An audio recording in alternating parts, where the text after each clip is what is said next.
بسم اللہ الرحمن الرحیم۔ السلام علیکم ورحمۃ اللہ وبرکاتہ۔ حکایات سعدی میں حضرت شیخ سعدی شیرازی رحمۃ اللہ تعالی علیہ لکھتے ہیں کہ عرب کے ایک گروہ نے ایک پہاڑی کی چوٹی پر قبضہ جما لیا، جن پر قابو پانے کے لیے بادشاہ کا لشکر بھی عاجز آ گیا، کیونکہ پہاڑ کی ایک محفوظ ترین غار میں وہ پناہ حاصل کیے ہوئے تھے۔ ملک کے عقل مند لوگوں نے بادشاہ کو مشورہ دیا کہ اگر ان لوگوں کو اسی طرح چھوڑ دیا گیا تو ان کا شر بڑھتا جائے گا اور پھر ان پر قابو پانا ناممکن ہو جائے گا۔ جو پودا ابھی جڑ پکڑ ہی رہا ہو اس کو ایک آدمی ہی پکڑ کر اکھاڑ سکتا ہے، اور اگر وہ تن آور درخت بن گیا تو 4 آدمیوں کے ذریعے بھی اس کو اکھاڑنا مشکل ہو جائے گا۔ جیسے چشمے کو ابتدا میں تو ایک پتھر سے بند کیا جا سکتا ہے، لیکن اگر اس کو اسی طرح بے مہار چھوڑ دیا گیا تو پورے پہاڑ کے پتھر بھی ناکافی ہوں گے۔ فیصلہ یہ ہوا کہ ایک شخص کو ڈاکوؤں کی جاسوسی کے لیے مقرر کیا جائے۔ چنانچہ جس وقت وہ راہزن لوٹ مار کرنے چلے گئے اور قیام گاہ خالی تھی تو چند تجربہ کار جنگ آزمودہ لوگ وہاں گئے اور گھاٹی میں چھپ گئے۔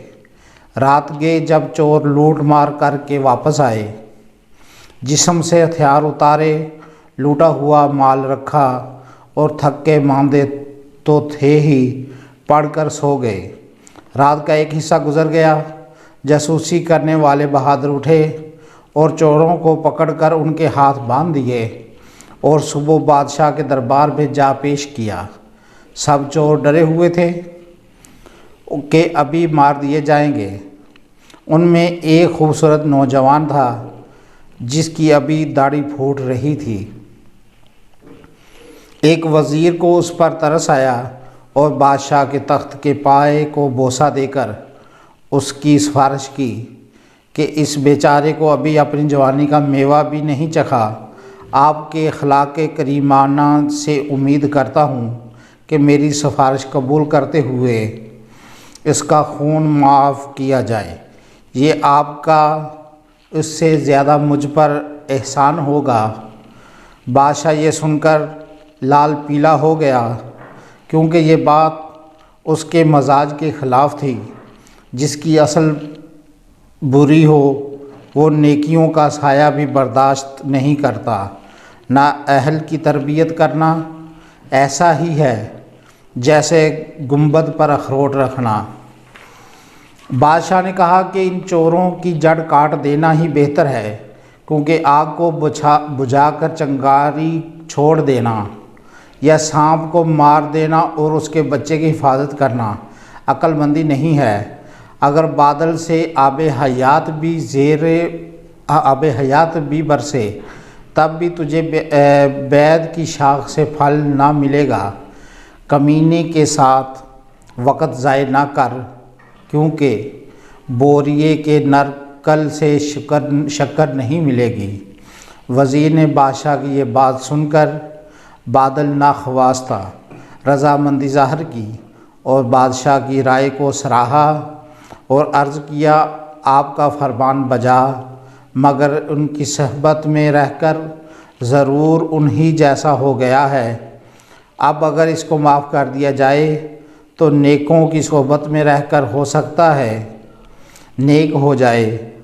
ابھی بچہ ہے اور ان کی صحبت کے اثر نے ابھی اس کی طبیعت میں جڑ نہیں پکڑی، اور حدیث میں آتا ہے ہر بچہ فطرت اسلام پر پیدا ہوتا ہے، پھر اس کے والدین اس کو یہودی، عیسائی یا مجوسی بنا دیتے ہیں۔ حضرت نوح علیہ السلام کا بیٹا بروں کے ساتھ بیٹھا تو نبوت کا خاندان چھوٹ گیا، اور اصحاب کہف کا کتا چند دن نیکوں کے ساتھ رہ کر نیکوکار بن گیا۔ وزیر کی یہ بات سن کر دربار میں سے کچھ اور لوگ بھی اس کے ہم نوا ہو گئے۔ چنانچہ بادشاہ نے نہ چاہتے ہوئے بھی معاف کر دیا تو جانتا ہے کہ رستم پہلوان نے اپنے باپ زال، جس کے سارے جسم پر سفید بال تھے، سے کیا کہا تھا۔ اس نے کہا تھا کہ دشمن کو کبھی کمزور نہیں سمجھنا چاہیے۔ ہم نے بہت دفعہ دیکھا ہے کہ چھوٹا سا پانی کا چشمہ جب پھل جاتا ہے تو پورے اونٹ کو بوجھ سمیت بہا لے جاتا ہے۔ قصہ مختصر، اس لڑکے کو بڑی ناز و نعمت میں رکھا گیا، تعلیم و تربیت کے لیے ایک استاد مقرر کیا گیا جس نے اس کو آداب سکھائے، بات چیت کا طریقہ بتایا، بادشاہوں کی بارگاہ میں بیٹھنے کا سلیقہ سکھایا، یہاں تک کہ سب اس کو پسند کرنے لگے۔ ایک دن وزیر نے بادشاہ کے سامنے اس کی خوبیاں بیان کرنا شروع کر دیں کہ عقل مندوں کی کوششوں نے اس کی طبیعت پر بہت بہتر اثر کیا ہے، اس نے پرانی عادتیں چھوڑ دی ہیں۔ بادشاہ نے مسکرا کر کہا، آخر کار بھیڑیے کا بچہ بھیڑیا ہی ہوتا ہے، اگرچہ انسانوں کے ساتھ تربیت پائے۔ تقریباً 2 سال ہی گزرے ہوں گے کہ محلہ کے بدماشوں نے اس نوجوان سے دوستی کر لی اور اس سے مل کر وزیر کو اور اس کے 2 بیٹوں کو قتل کر کے اس کا بہت سارا مال لے کر بھاگ گئے اور اپنے باپ کی جگہ اس چوروں کی گھاٹی میں جا کر رہنے لگا اور بغاوت کر دی۔ بادشاہ کو پتہ چلا تو اس نے افسوس کرتے ہوئے اپنی انگلی دانتوں میں دبائی اور یہ اشعار پڑھے، گھٹیا لوہے سے اچھی تلوار نہیں بن سکتی، سکھانے پڑھانے سے نالائق لائق نہیں ہو سکتا۔ بارش کی پاکیزگی میں کوئی شک نہیں، مگر باغ میں پھول اگتے ہیں تو بنجر زمین میں جھاڑ، شور زدہ زمین سنبل تو نہ اگائے گی۔